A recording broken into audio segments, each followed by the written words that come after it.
The Rizzmas token on Solana, a meme coin that's supposed to rise up until Christmas. Will that actually happen? Let's have a look at some on-chain analytics. Let's see who's currently buying and selling, who's currently causing this rally. Let's try to figure out if it still makes sense to buy Rizzmas right now. Now we're currently at a price of 4055 and we are up 10% in the last 24 hours despite the trading volume rather trending downwards. Today we've got 53,000 buyers and only 37,000 sellers, 48% buyers versus 42% sellers. And so of course the website shows a countdown until Christmas, but besides that we don't have a lot of information. Websites don't provide any unique insight. We want to play this player versus player game. We want to buy low, sell high. We cannot get that kind of information from websites. So we are going to do two things in this video. First, we are going to compare the different social metrics, whether or not there's some kind of manipulation there. Then subsequently, we are going to look at the on-chain metrics. We're going to look at buyers and sellers and see how organic this count really actually is. So here's the Twitter account. There's 13,700 followers. And on Telegram, we've got 15,800 subscribers. At the same time, there's 167,000 holders. So pretty much a 10x compared to the social metrics.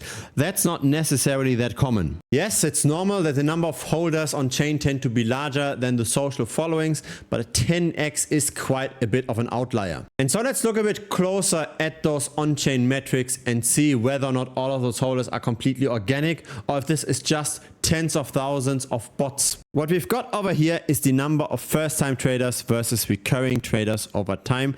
And this is a chart that we want to see. We want to see more first-time traders than recurring traders because that means an expanding investor base. On the right side, we see the number of token transactions per day. The token was completely dead up until the 22nd of November. Let's have a look at the trading volume and let's segment by minimum holdings. So on the left side, it's in US dollars. On the right side, the trading volume is normalized to 100% per day. And this seems relatively natural, right? It seems like most trading volume happens by small retail, just a bit by medium and even less by large retail. Small retail is all the wallets that have up to $1,000 worth of the token.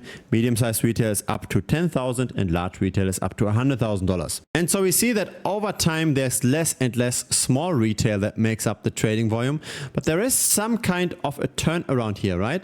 On the 28th of November. Let's compare this with the price. The 28th of November is over here. So it seems like this is the point in time where the price tended to not go up anymore. It went down by 70% since then. Now the token got launched at the beginning of the year, but the trading volume only started coming in the last few days. So what we see here is the number of small holders, medium-sized holders and large holders over time. And that's based on minimum holding thresholds. So it's equal to a minimum holding of $1,000 on the left, $10,000 in the middle and $100,000 on the right. Now what's interesting here? It seems like at the beginning the number of holders went down, and that's true for all of the wallet cohorts, and then pretty much nothing happened, right? We've seen how there was zero trading volume. And then everything woke up, but the number of large whales only went up by maybe 8x. The number of small retail investors went up by almost 200x. Those kind of discrepancies don't really make much sense, right? It makes way more sense that the growth is somewhat, relatively speaking, equal. So we see in general this massive number of holders, more than 10 times the number of Twitter followers, which is not normal. At the same time, we see all of those small wallets, those comparatively small wallets growing very quickly. I don't think this is natural. Yes, on the face of it, the token ownership tends to be relatively equally distributed, as in the whales hold pretty much the same as medium-sized retail, large retail and small retail. This all looks okay. But the way how the number of holders developed doesn't really look organic. To me, this seems like there is massive manipulation going on, and maybe the 70% drop is just the beginning. This does look like manipulation to me. And the thing about manipulation is that we cannot predict where the price is going, in what direction the price will get manipulated. It does not mean that just because there's manipulation that the price has to crash. It simply means that it's unpredictable. I personally prefer to buy tokens where there is some kind of predictability, where we actually see long-term accumulation by a lot of small investors, and where maybe the whales take some profit, but not that much to kill the potential rally by small retail. Now, crypto as a whole is currently expanding very, very quickly. What we've got behind me is the stablecoin market cap. And this is a 3-year chart, so it starts in July 2021. And we peaked in the stablecoin market cap in April of 2022. Over here, what happened was the Terra Luna collapse. So this is when Anchor protocol went bust. This is when UST depegged. The market as a whole shrunk, money was flowing out of crypto, and this is also where FTX collapsed.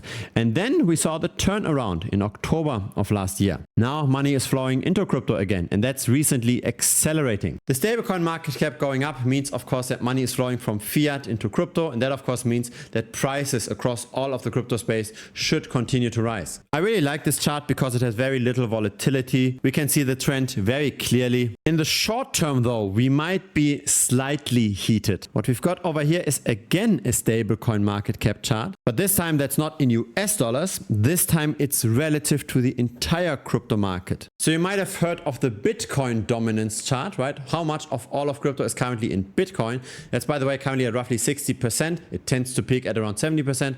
What we see over here is the stablecoin dominance.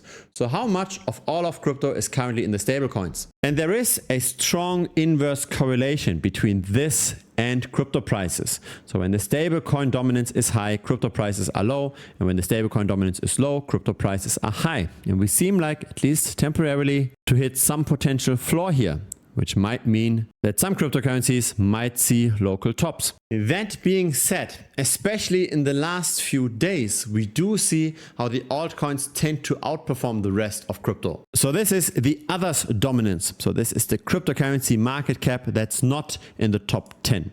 And this did go up since beginning of November to today by 23%. It appears as if there is some kind of altcoin rotation happening. At least we see the beginnings of it. And so what was the best performer across all of the altcoins in the last week? It's Virtual Protocol. Virtual is a launchpad of AI agents on the base chain, and it almost tripled in the last week. This is the long-term chart, very impressive. And the big question is, how can we buy something like Virtual when it's not up there, but when it's somewhere down here?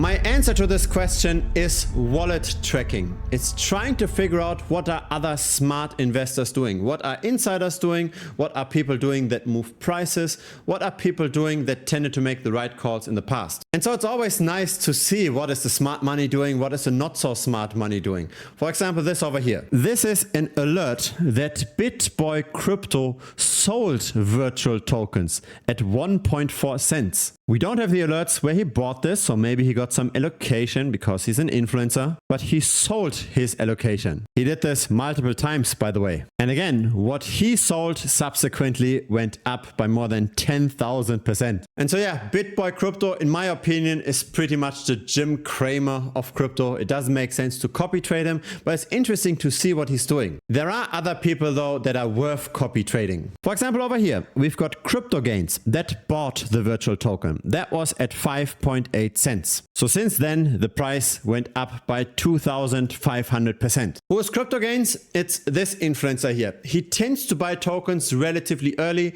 and he tends to also be very public about his purchases, which can generate, of course, a lot of attention and can bring in more investors, pushing up the price further. So he does very risky plays regularly. He's got 138,000 subscribers. And so how do we get these buy and sell signals? It's through finding the right wallets first and foremost, right? It's doing some on-chain analytics to figure out those wallets. And it's subsequently by putting those wallets in a wallet tracker and get notifications whenever they buy and sell. So over here, we've got the wallets by CryptoGains that we are tracking. We've got 55 of his wallets. But then at a later point in time, we also see more people buying into the virtual token, the people that tend to deploy much more capital. For example, over here, we've got Kyle Chessy that bought $100,000 worth of the token, and that was at 48 cents. And so here is Kyle Chessy. He's got 137,000 subscribers. And since he bought, the price went up by 220%. We've got 12 of his wallets, and of course not every trade goes like this, but in general, right, I do believe it makes sense to follow the smart money. It is much much better to follow the people that tend to make profit compared to simply just picking random tokens in a list. And so I like this approach that much that I made 8 dedicated tutorial videos just on this wallet tracking topic. They are over here. It's how to find various influencer wallets. It's how to track those influencers. And it's also about how to interpret the signals that we get from the tracking. It's all part of the premium membership of this channel that's down below, thebitcoinstrader.com. It's not just wallet tracking that we do. It's also risk mitigation, portfolio diversification, backtesting. There's more than 100 tutorial videos in total in premium. Once we've got a signal, we of course also have to discuss when should we buy, when should we sell. That's why we've got our dedicated chats for the individual altcoins as well. So feel free to check it out. It's currently $165 per month. There's also a 1-week money back guarantee. So in case you don't like premium, in case you don't learn anything, just message me within the first 7 days and I will refund you 100%. There's really zero risk for you. I am a fan of organic growth. I'm a fan of predictability, right? If there's organic growth across small retail, we see those very nice smooth waves and they don't turn around tomorrow and crash massively unless there's big news. Normally we see nice long-term growth and then maybe a turnaround at some point and then nice long-term slowdown. But we can nicely trade this, right? We can figure out when is there this turnaround. When there is not organic growth, when the price action is all done by a few whales that created a lot of bot accounts to make the holder numbers artificially high, then I simply just stay away. I don't think that's the best way to deploy capital. If you got some value out of this video, feel free to subscribe. I publish videos regularly. A like would be very much appreciated as well. It helps the channel grow. See you in the next video or see you in premium. Cheers.